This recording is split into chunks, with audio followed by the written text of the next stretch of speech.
So, still winter, still depressing. You're like me, you want to get those seeds in the ground, you want to go play outside. You can't. You can't. What are you going to do in the snow? You know, you got animals, cool. You're not going to plant anything outside unless you got hoop houses or greenhouses or anything like that. But for those of you guys in apartments, for those of you guys inside, for those of you guys who have the itch and you got to get it scratched, it's time to do some sprouts. See a lot of videos talking about microgreens and sprouts and things like that. So I figured, hey, you know what? I know how to do them. I sell them. It's top seller at my farmer's market. Let's do this thing. So I'm going to do a little mini series here. We're going to do something, you know, that kind of goes over the mistakes that I've made. These professional growers that are teaching these things and do classes online and you know, sell you all this product. They don't teach you this type of stuff. I'm going to teach you some of the mistakes I've made so that you guys don't make the same mistakes that I did. And it's going to save you hundreds of dollars if you actually follow through with these types of things. So first video, we're going to talk about supplies. Number one thing when it comes to buying stuff so you could start doing microgreens or sprouts, do not go all out. Don't go buy a whole... Oh, a little shaky there. Huh. Anyway, don't go buy, you know, shelving and a whole bunch of flats. What are flats? We'll talk about that in a minute too. Don't go buy a whole bunch of seeds and things like that. Don't do it. Number one, start out simple. We're going to start with some soil, or we're going to start out with some microgreens that require a type of dirt. And you know, you could do a soil like alfalfa in a mason jar and things like that. You could do mung bean in a mason jar, but we're not going to get into that stuff. We're going to do stuff that requires soil. There are two, that's right, two that you need to start with. All right, you can either choose sunflowers or green beans. Do not go get a whole bunch of seeds, guys. You're going to be wasting your money. What you need to do is you need to get proficient in either green beans or sunflowers. Why those two? Because they are delicious. Everybody likes them. If you like microgreens, you're going to like those two styles the best. And people buy them. So say you're just doing it for yourself. That's fine too. This will apply to you guys for the most part. If you guys want to sell them, definitely check out your rules and regs through your city and your state, because there's a lot of them when it comes to microgreens. People get sick on them a lot because they don't take care of them. What are we going to go over today? We're going to go over sunflowers. Sunflowers are my best seller at the farmer's market. The sunflower sprouts are delicious. So freaking good. They've got a nutty flavor with a little bit of the green, you know, salady type of taste to it. Salady. That's a technical term for you. Okay, so we're going to go over, first of all, what you need. This video is all about supplies.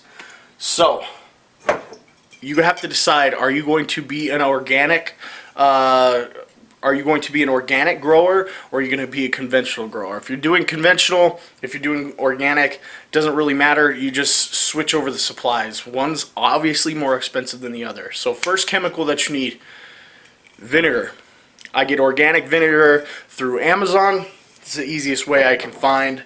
You know, if you got a Whole Foods or something like that, they've got it there too. Sometimes it's more expensive. Here's the other chemical that you need, hydrogen peroxide. Okay, so here's the deal. A lot of these guys online are going to talk about hydrogen peroxide. And they say, yeah, you soak your seeds with hydrogen peroxide. The thing that they don't tell you is it's not hydrogen peroxide that's, you know, that you get at a pharmacy. You don't go get hydrogen peroxide that you put on a wound. Why? Because there's a poisonous additive to that hydrogen peroxide. It's really, really nasty stuff. Don't get that hydrogen peroxide. It will make you or your customers sick. What you have to do is get a food grade hydrogen peroxide, which is essentially 30% right there, 30% or more hydrogen peroxide. The rest is water content. I actually did a ton of research on hydrogen peroxide. I had to call the company, the website that manufactures this, and ask them for a spreadsheet on, you know, it's like a MSDS safety type of thing to figure out what was in this and make sure that there was no additives to this. It's hydrogen peroxide and water in this, and do not go get yourself some hydrogen peroxide from the store. It's not good stuff. Call the manufacturer, make sure it's water and hydrogen peroxide at least 30% or more. Now you're gonna get your seeds. Where does Zach get his seeds from? Mom's sprouting seeds. You want to get enough seeds that are going to last you your experimental period, which is going to be about a month to 3 months, depending on how serious you are about the sort of situation. We sell ours, so I get a ton of seeds. I'm just saying, you don't want to overdo it. You don't want to go get a bunch of seeds that you're not going to use that are going to go bad. Seeds are typically good for about a year. After that, the germination rate starts declining rapidly. So you can see, this is my, we've used about a quarter of this. This is my sunflower seeds from Mom's Sprouting Seeds. Huge pack right here. There's a ton of seeds in this. These are all sunflowers. You're gonna need a scale, all right? Preferably one that's got grams, ounces, and pounds. Reason being is a lot of times if you get different measurements or things like that, some information from another country, it's probably not going to be in our form of measuring. So you want to get that. I've got 3 different measurements, one here, ounces, pounds, and then on the back side, this lets me tare this so I can actually get to 0 depending on what I put on top of it. The other thing you want to get is a little strainer. Okay, and you want something super, super fine. You don't want the big strainers for like spaghetti or something like that. And I don't use this in my kitchen. I use this just for microgreens. Also need measuring spoons. I prefer a 4 teaspoon or 1 tablespoon measuring spoon. That's pretty much all I use. This is mostly for the chemicals. You want to get a half-gallon mason jar. Okay, you just need one. You need something with a lid here. And this is reusable. You're not actually going to use this to can anything. You're just going to use this so that way you can keep it in there, liquids in there, it's not flying out or anything like that. Another thing that's really important is you need a permanent marker, either masking tape or Post-its. I prefer masking tape because it's cheaper. And you also need a pen and notebook. You have to get really good at taking notes and records when you do microgreens. Especially in the experimental stage, you have to take notes and records. Why are you doing that? Because if you screw something up, you can go back and look and see exactly where you screwed up in the process. We'll go over how I take records of microgreens in the notebook as well. When you start selling them, or say you get good at them and you're eating them yourself, that's when you can get the shelves and start growing your own greens to eat or growing them to sell. That's when it can become sustainable, and by sustainable I mean affordable. You can do it. You don't want to keep experimenting and screwing yourself up where you have too many.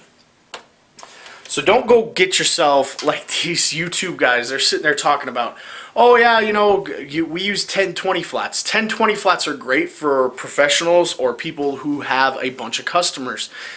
Problem is, like for instance, in my city, I can't harvest microgreens and sell them harvested. I have to sell them in the dirt. Nobody wants to go to a farmer's market and be carrying a 10-20 flat, with their bag of produce on their back and things like that. Actually, this next year we're going to be doing a 5-5 flat. 5-5, 10-20, 10-10. Those are the increments you want to do. And that's just inches of this flat. So here, what I would recommend is getting yourself a flat for your experiments, and you do a 10-10 flat. You're going to need at least 9 of them for your experimental stage. 2 on the bottom, so it adds some stability there. I usually like mine with the holes. It allows it to drain easier. And then you're going to have 1-4 on top to cover it, because there's a stage where they just stretch. They're reaching for the sun. and they can't get it because you got them covered. The other thing you need in your experimental stage is a towel that you kind of don't care about. You don't care if it gets dirty or anything like that. And the very last thing is dirt. The dirt that I use is it's called Sunshine Mix number 4. It's a great, perfectly pre-mixed soilless dirt. That's the one you guys want to use. If you guys want to start making your own type of mix or whatever, do that later. Buy the stuff that works now. Experiment afterwards. Don't start experimenting while you're trying to figure out if the seeds work or not. Now, if you get all these supplies and everything like that, you have to experiment yourself because your growing is going to be different than mine. It doesn't matter. You guys could follow this little series to the T, and it's still, you're going to still have different moisture content in your house, different moisture content in your soil. These are super sensitive grows. Once you get it, you're good. So hopefully that helps you guys out with supplies. Stay tuned for the next video. We'll go over actually prepping and soaking the seeds. I'm super stoked. I haven't done microgreens in such a long time. I'm kind of craving them. We only do them in the summer for the farmers markets. So stay in touch, guys. Hopefully that helped you guys out. You know, regular YouTube mumbo jumbo. Give me a rate, give me a comment, subscribe, and we'll talk to you guys later.